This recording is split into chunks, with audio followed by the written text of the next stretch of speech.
वलाक़िबतु लिल्मुत्तक़ीन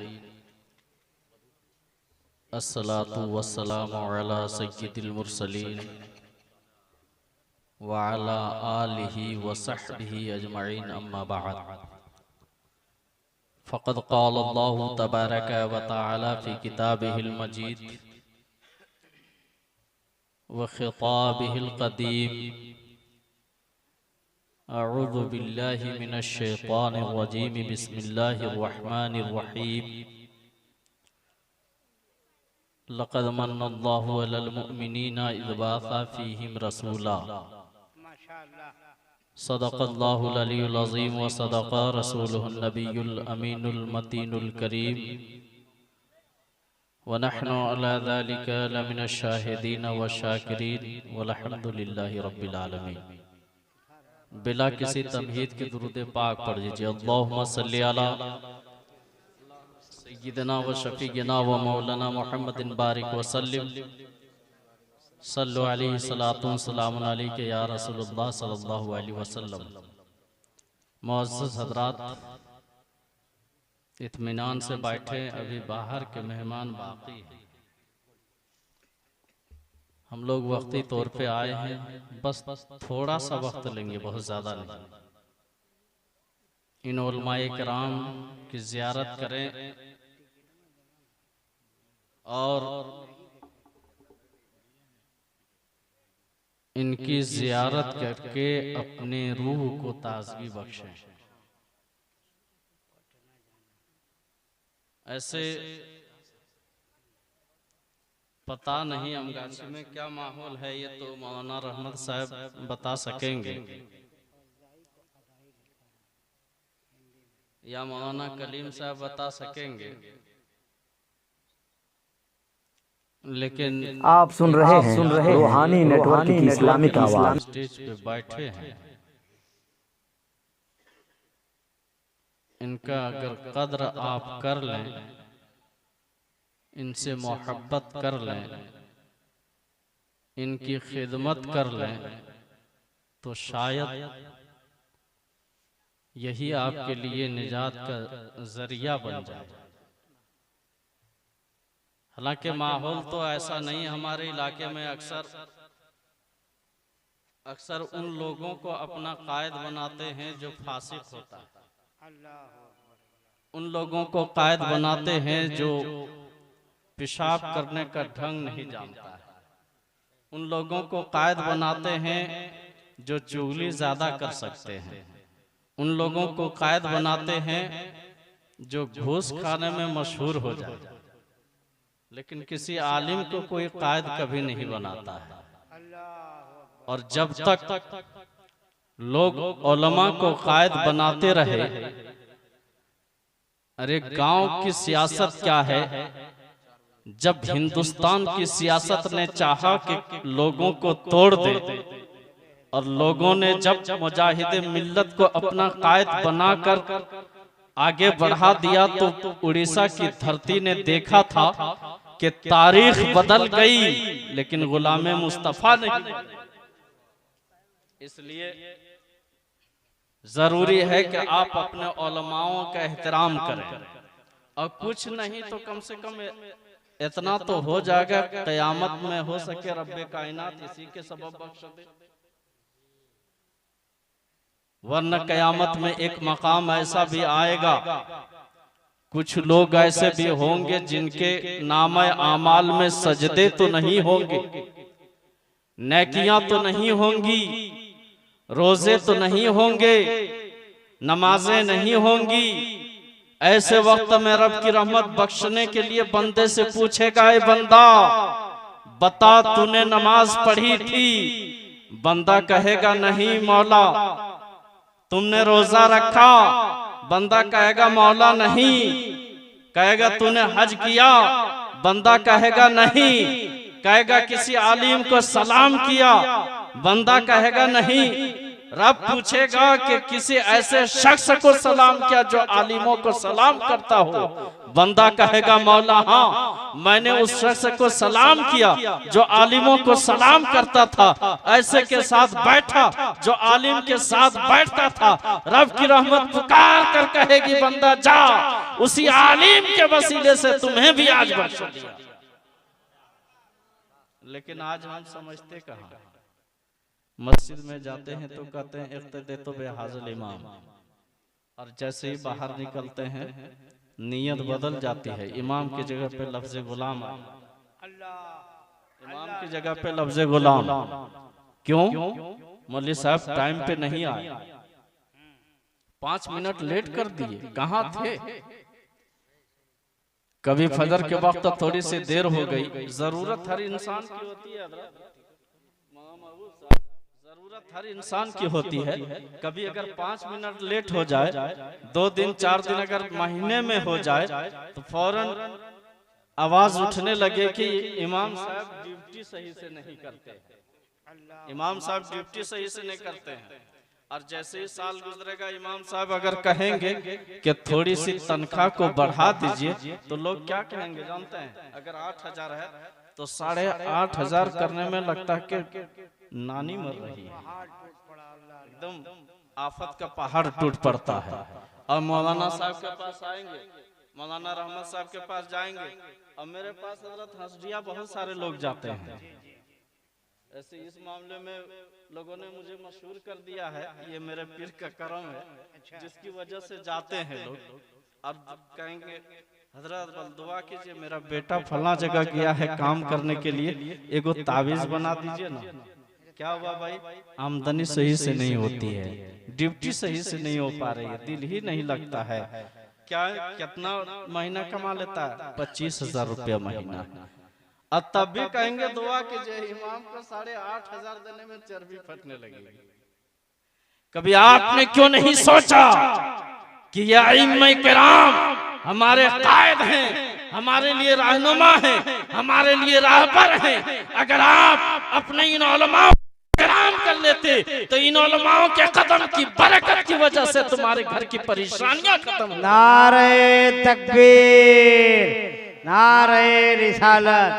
हज़रत आपने कभी इज़हार अशरफ साहब किबला, ये देखिए एक बहुत अच्छी आलिम रब्बानी, अच्छा मुक़र्रिर हज़रत मौलाना इज़हार अशरफ कलकत्ता कमरहट्टी से तशरीफ लाए हैं।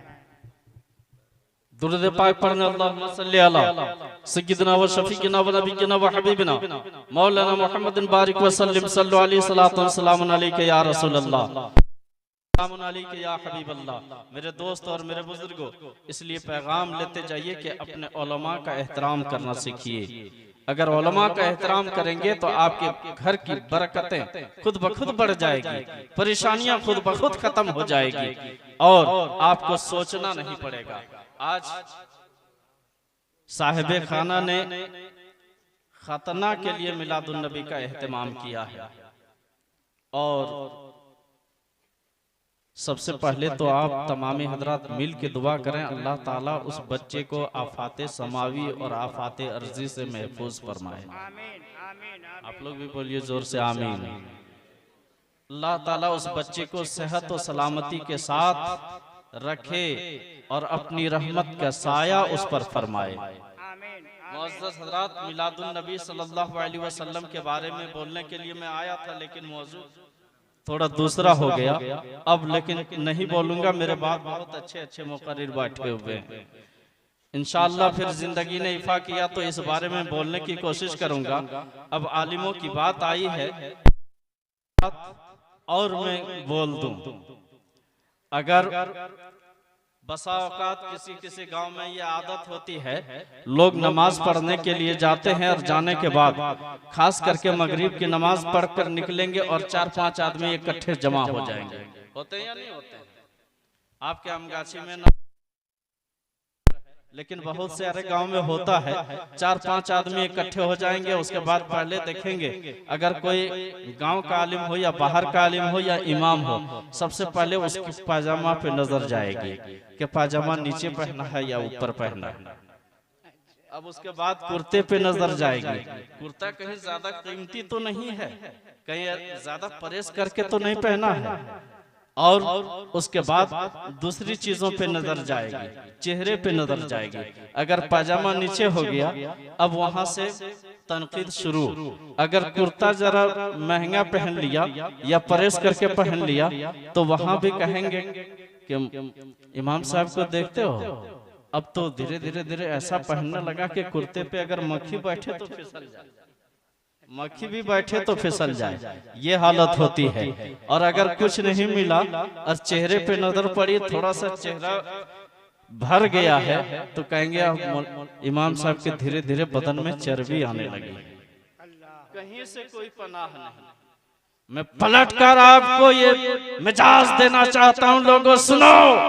उलमा की तौहीन करने वाले, उलमा की तनकीद करने वाले, हमारे बुजुर्ग फरमाते हैं कि जो उलमा को तौहीन करता है, जो उलमा की तनकीद करता है, जो तौहीन करता है, जब मरता है, मरने के बाद जब उसे दफनाया जाता है, उसके चेहरे को जो पश्चिम किया जाता है, तो रब्बे कायनात की तरफ से फरिश्तों को हुक्म होता है और फरिश्ते उसके चेहरे को पश्चिम से पूरब की तरफ घुमा देते हैं।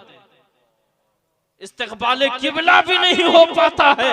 अब जरा समझ कर देखिए आप कहाँ हो और कहाँ जी रहे हो। जिनको अपना कायद बनाना था, आपने उनके साथ गुलामों की तरह रवैया अपना रखा है। कहाँ से आपके घर में बरकत आएगी, कहाँ से आपके घर में रहमत आएगी। इसलिए अगर बरकत को लाना है तो नबी की सुन्नत पर अमल करो, और नबी की सुन्नत पर अमल करना उस वक्त मुमकिन होगा जब उलमा की सोहबत को इख्तियार करोगे, जब उलमाओं से मोहब्बत करोगे। अगर उलमाओं से मोहब्बत करोगे तो नबियों से भी मोहब्बत होगी।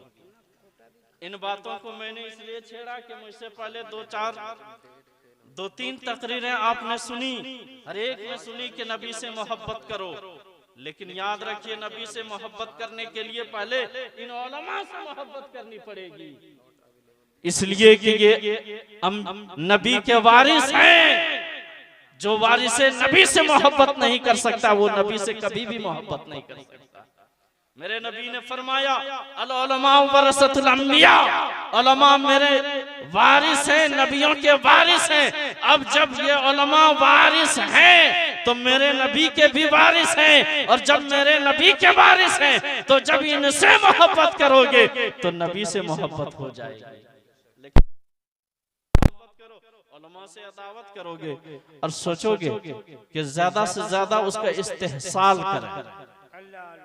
करते हैं या नहीं करते हैं जी? कहीं कहीं ऐसा भी होता है कि अगर कोई इमाम छोड़ दे और एक इमाम आए और आके उसको क्या कहते हैं, जाहिल लोग है ना, बल्कि जाहिल से अगर इसमें तफजील का सेगा बना दिया जाए अजहल,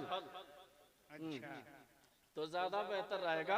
लेकिन आप लोग ज्यादा जानते होंगे इसलिए कि आप लोग पुराने हैं, और खास करके तो आपकी तो हजरत बात ही अलग है। आपने मुझे नहीं पहचाना होगा इसलिए कि मेरे चेहरे पे उस वक्त दाढ़ी नहीं थी जब मैं इदारे शरिया में 96-97 में था मुफ्ती मतीउर रहमान साहब के साथ, और उस वक्त भी आपके चेहरे पे ऐसी ही दाढ़ी थी, अब हल्की से ज्यादा पकी है।